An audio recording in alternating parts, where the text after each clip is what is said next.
going on, Space Cadets? Captain Jandor here, bringing you a new episode of Captain Jandor Reviews. This week I am talking about The Next Iron Chef, Season 3, or 3, for those of you that don't speak French. Next Iron Chef is a contest show, sort of like Top Chef or practically every other contest show since Survivor came out, in which a number of chefs, in this case 10, compete for the coveted title of Iron Chef, at least the American version of Iron Chef. Like, this doesn't carry over to Japan. It's not like international, but within America, if you win the competition, you become known as an Iron Chef. You can then compete on Iron Chef America against other chefs who are like, yo, I want to compete against an Iron Chef and beat him, because that way I'll prove that I'm better than an Iron Chef, and you know, for our edification and amusement. So Next Iron Chef. So what we have here, for those of you that haven't seen the show, is a contest show, like I said, in which the chefs are competing against each other, but not directly. Like, you're not necessarily, it's not like a game competition. Rather, every chef's preparing dishes according to some sort of challenge presented by the chairman, who's hilarious, by the way. And the 3 judges, one of whom is actually a former Iron Chef, or a former Next Iron Chef winner from Season 1, and then the other 2, I think, are regulars on the show. They judged everybody's dishes, and at the end of every episode, you know, one person gets sent home. Okay, fine. Pretty standard setup. Season 3 has a cast of 10 relatively interesting people.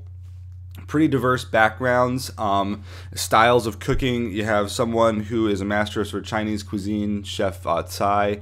You have someone who's a master of Indian cuisine, Chef Shinora, who's probably not going to be here past next week. Spoilers! We also have people like Chef Tio, Chef Forgione, who I think owns sort of a Italian diner style restaurant. We actually have a couple of Italian chefs on the show, and it's an interesting cast. We've actually, one of the people that just recently got knocked off, whose name I won't spill because, you know, for those of you that haven't seen the season yet or whatever, was kind of an obnoxious character, but she had an interesting style.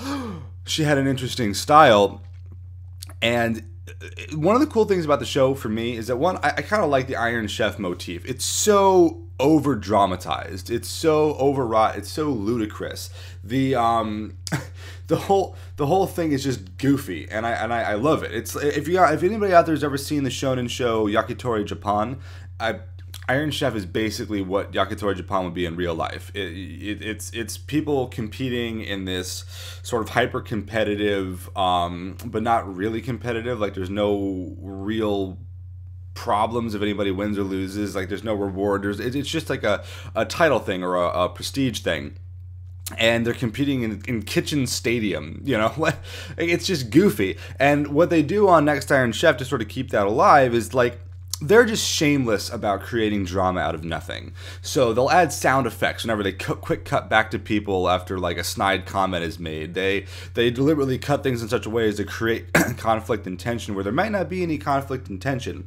The chairman's challenges are highly entertaining, I think, because the idea of the Iron Chef is that you're supposed to be able to do anything with any ingredient in any circumstance, in any situation, and make something delicious, transformative, magical, right?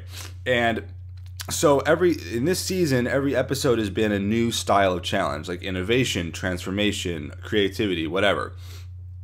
And it's really interesting watching the chefs take these words and take the ingredients they're given or that they catch or that they are stuck with and try to do something really fantastic with them. I think it takes a tremendous amount of skill. One of the things I enjoy about the show is the fact that everybody on the show is a highly skilled chef. There's no amateurs here. Like, everybody knows what the hell they're doing. And sometimes they have bad days, sometimes they have good days. Some are a little more skilled than others, but they're all at a level, they all own their own restaurants. Like, they're all at a level where we're not watching amateur hour. We're not watching a show where it's just sort of like people that have been, like, these are master chefs. They're trained. And I like watching that. It's cool. I like seeing what they can do.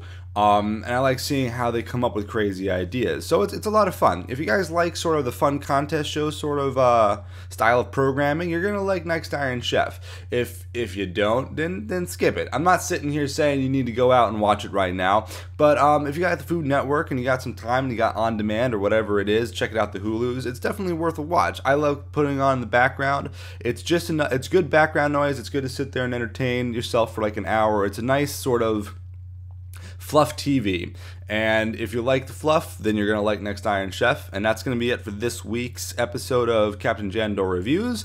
Next week, I'm not sure what I'm going to be talking about. This Friday will probably be another grim music because, well, it's probably going to be another grim music, let's face it. But that's it. I hope everybody has a good day. I will catch you next time, Space Cadets.